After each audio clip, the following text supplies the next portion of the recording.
But this is for us to understand that we need to grow beyond the small and the middle vehicle. So all Dharma is truly empty and found everywhere. All Dharma is truly empty and found everywhere. So it's a bit paradoxical, isn't it? Empty, but it's found everywhere.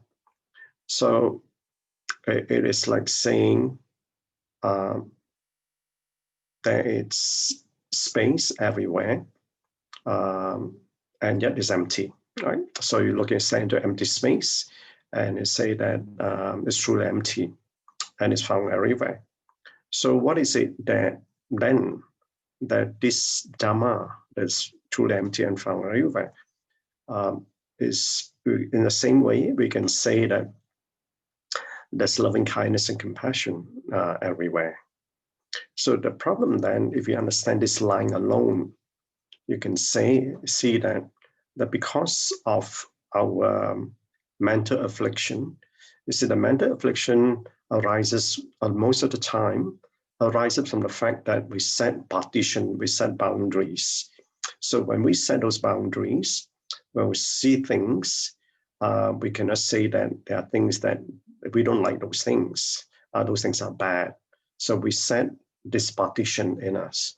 So we don't see that. And that's the reason why that's what I mean by this line. And this line on itself is a very profound line. The Dharma is truly empty. So if you take those sorts of boundaries out, you can see everything, even empty space. There is Dharma in there. So therefore, arising from this particular line, the next line is that the right views depends on the mind, right? So this is a natural flow that we have the right views, then therefore, and it can be found everywhere, but we don't have the right views, it cannot be found anywhere. So they appear in the space of a single thought. And that's power of the mind, because what is the mind? The mind is bundle of thoughts. So then a single thought can actually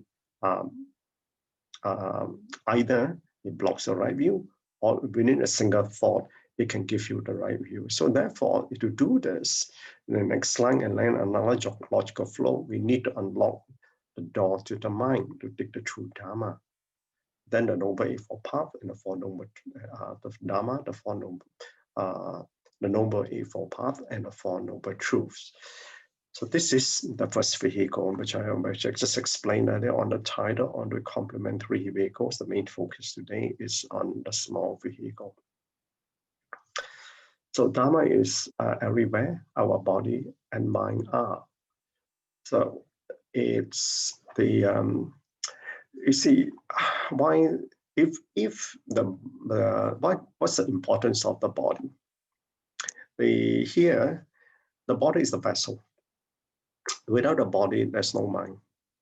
So that's the reason why also that we have this particular life. That's the only vessel we have. And if we take care of our vessel, that we can take care of the mind. But the mind in itself has to be well tamed and controlled for us to be able to discern the Dharma. And that discerning of Dharma had to come about by unlocking that door.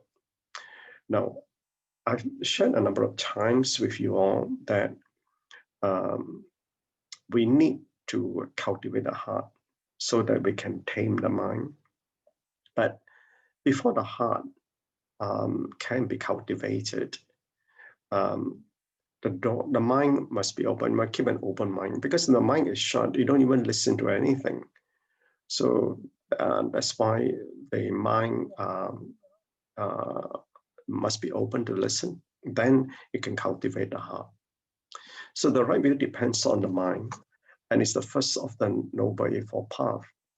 So right view or right understanding. It's from that right understanding we can generate the right thoughts. And then we can engage in the three flawless studies, which is precept, samadhi, and wisdom. So we begin by understanding the Four Noble Truths to realize the difference between proper and deviant views. It's within the law of Four Noble Truth. It's actually the law of cause and effect. And that, unless we understand that, then we'll fall into heretical views or eternalism, nihilism, or any or other deviant views. And these all such views still exist today. And they are now, and quite honestly, if you look at whether internalism, nihilism, or other deviant views, they've taken into the mainstream in this world today, right now. Isn't that the case? I mean, you look at it, 7.7 billion people out there. How many believe in the Noble Eightfold Path? A small minority. So all these views, the heretical views, if you like, have taken a mainstream in the world today. So we must safeguard ourselves with the right views and the right thoughts, so that we can generate the right speech and the right action. And this, again, a logical flow. So, and this is the fall of the Noble Eightfold Path, right? Right views, right thoughts, then generate right speech and right action. So we wanted to open the mind to receive the true Dharma.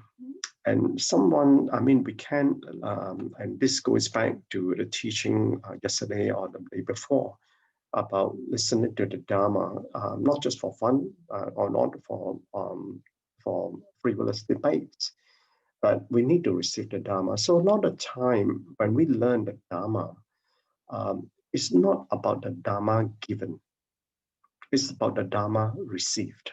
And that's the key. And that's why open the door to receive the Dharma. So with the right views, we can understand the conditions we face. However trying they may be, whatever how trying the conditions they may be, we'll still be at ease because we understood that. So some conditions, some of the conditions, they're very trying conditions like what we are facing right now. But someone who understands the Dharma will realize that all the challenging conditions that we face today are here for us to purify our past afflictions, our past karmic causes. So when we do that, we will embrace those conditions. Number one, to be glad that we are purifying all those karmic seeds. Number two is that we have an opportunity to learn. So any disaster that happens has always come with a learning. There's no such thing as a frivolous disaster. And we are right in the midst of a minor calamity, right? A master mentioned that before, famine, pestilence, and war. So we, in fact, in almost the whole of the century in the 1900s, they were from First World War, Second World War, and there were other wars, and right until, in fact, right until the past few years. So these are the conditions we are facing right now, but one who embraces Dhamma will really understand that. So understand that the three cards are the transport of our minds, and this is about the three vehicles, right? So what I mean by I call three vehicles is because of the transport of our minds. So the first vehicle, listen to Dharma. The first vehicle is listen and they understand.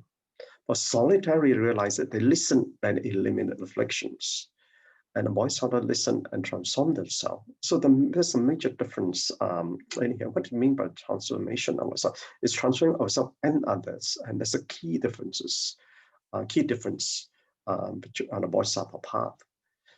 So the doorway to Buddhahood is through the door of Bodhisattvahood. So even for the heroes and Pachaka Buddhas, eventually they have to go through the Bodhisattva's door to enter the Buddhahood. So if that's the case, then what Master is trying to say is that why don't we go directly to the door of Bodhisattvahood? And that's what we are in this path is about. So the vehicle of teachings. In accepting the three vehicles, the children are safe from the burning house. So they are out from the burning house, and by accepting the teachings of small and the great vehicles, they could avoid all disasters, attain benefit as well.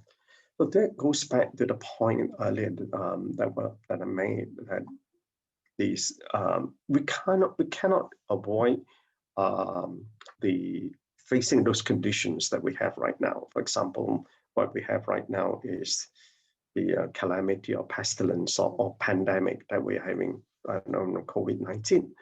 But the point is this, are we in the midst of that, or are we in the midst of actually learning and growing?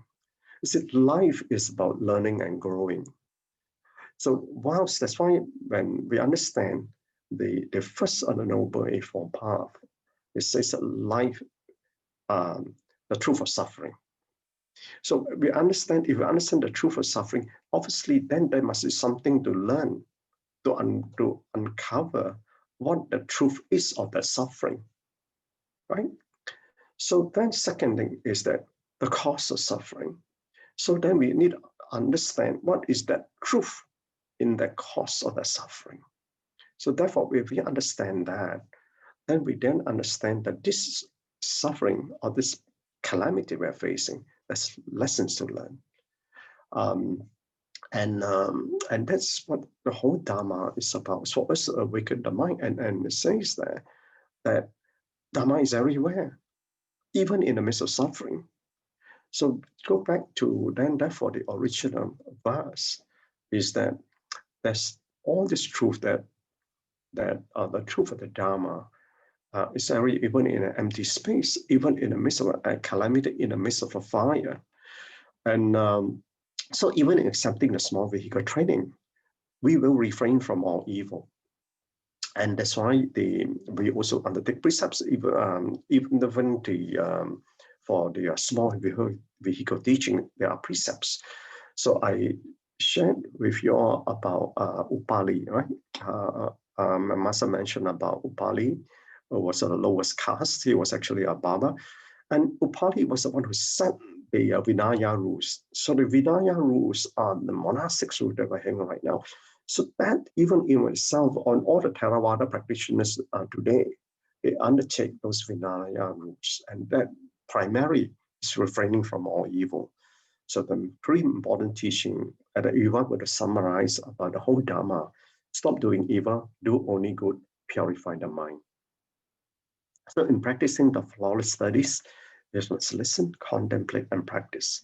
So in very much the same way that I've shared with you all, listening is about knowing and understanding.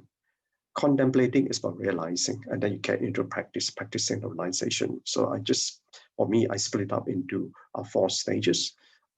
Because when you listen to know, and you listen to understand. So with the wisdom of listening, contemplating, realizing, the 3 wisdoms perfected. We can then go on, then retain the precept samadhi and wisdom, then we can engage in the flawless studies. Naturally, then we will advance diligently without retreating. And it's important here that we advance diligently and without retreating, because I must always say we don't want to have a situation that we step 1 step forward and 3 steps back, and then we'll be regressing all the time. So, and therefore, how do we avoid retreating? And we avoid retreating, making sure that we keep the precepts and be diligent in the practice. But having said that, sometimes we may say the wrong things to someone, and so we'll be retreating, and because we're creating a speech karma, and that's the reason why we need to learn to repent, right? And we also learn to forgive. So in the lessons learned, with diligence, we can encourage one another, and we are in the family of practitioners, right? So in this family of practitioners, and that's why in also, why is there a Sangha community? And then there's a purpose that even for us lay practitioners, we do have this family just like we are sharing right now. So we encourage one another. So if we rush out from the burning house, then we can realize the fruit of the Dhamma. But what are these fruits? I must mention is that attaining the 4 fruits and moving beyond the stage of learning. So in here, I was trying to decipher these 4 fruits, and I mapped it across to the 4 levels of arahathood. And so first, my master mentioned they realize the teachings. See what they mean by realizing the teachings. Realization is beyond the mind. Even the word intuitive knowing we can look out also for noble truth and noble evil path. It's very easy to know. It's also easy to understand. But to go to the level of realizing and then intuitive knowing, and give you a perspective. Realizing contemplating is like level 4 out of 10 of so-called knowing.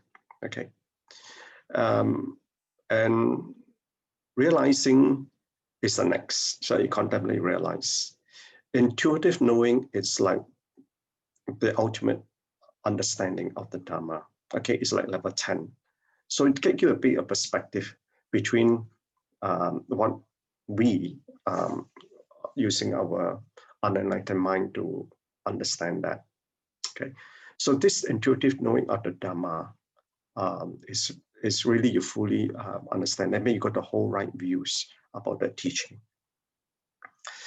So that that first level, you can that first fruit will be for Arahat will be Sotapanna, or what you call the stream enterer.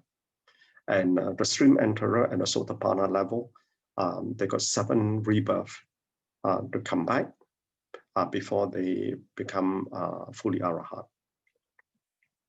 Second one is eliminated afflictions. You see, when you the second level of fruit of the Arahathood was actually called they call Sagaragami, and they're free from the factors, so they're free from the shackles of self-delusion or self-identity, doubt and attachment. And this attachment primarily refer to rites and rituals that so often we do practice. So they have really weakened essentially all desires and ill will. Okay, so this one, although they realize the teachings, they have not fully, they still carry on some of these afflictions. And then the next one is Anagami. So the first Asagaragami, that's one lifetime of rebirth. Realize the non-existence of self is free from sexual desire and ill will to still be Anagami. And Anagami is the non-returner. And the last level will be empty tranquility of true suchness, and it's a stage of no more learning.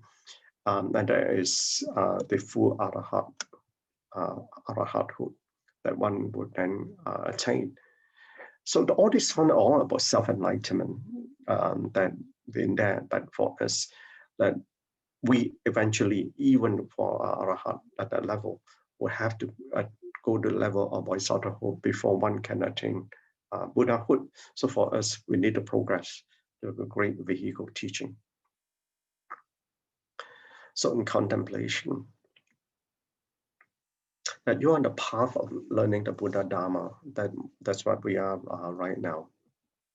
So with worldly words cannot easily express, as I also mentioned, and that's why when we listen to the Dharma, when I talk about intuitive knowing, and intuitive knowing is beyond, even higher than spiritual insights. So to get even spiritual insights, one has to be able to realize. Before one can realize, one need to contemplate. Before one can contemplate, one need to experience the Dharma. Before one to experience the Dharma, one needs to listen to the right teaching. Before one can listen to the teaching, we need to see, be able to see, right? So therefore, this path of learning that we need to understand, be able to grow in that understanding and that depth of the profundity of the Dharma, which is beyond worldly words. So ordinary mind cannot easily understand. And that's just which I just explained to you, for even for to get the insights, the spiritual insights of the Dharma, we go through all these 5 stages of learning. And beyond that, we need to learn how to, and that's why for us on this path, we learn how to serve. But most of the time, if we do serve without fully understanding, we serve what we do not know. But serving in the know and knowing how to serve are important practices. And then we learn how to forgive. And without forgiving, unless one learns how to forgive, one cannot attain intuitive knowing. And the world does not comprehend. And just, we look at the world right now, does the world comprehend? It does not, because that's why we have all this nihilism, eternalism, and other deviant views which are existing at this point in time. Therefore, listen to the silence of the words, and that's where we need to grow in intuitive knowing. So we, even for the arahanthood, which I just explained, even to attain that level, it's very, very high level. And we want to go even beyond that. So therefore, you look at that from the perspective of that journey of that realization, it is a long journey.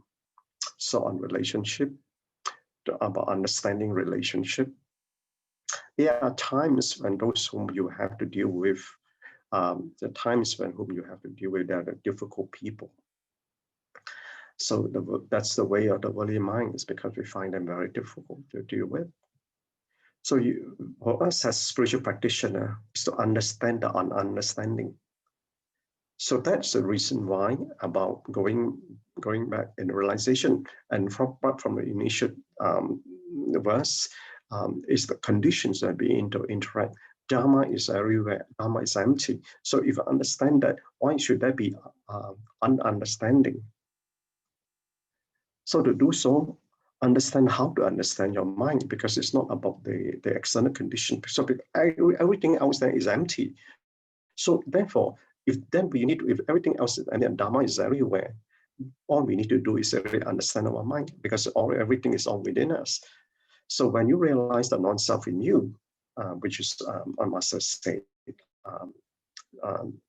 in the front of all fruits, what is it for you to understand others other than your own mind?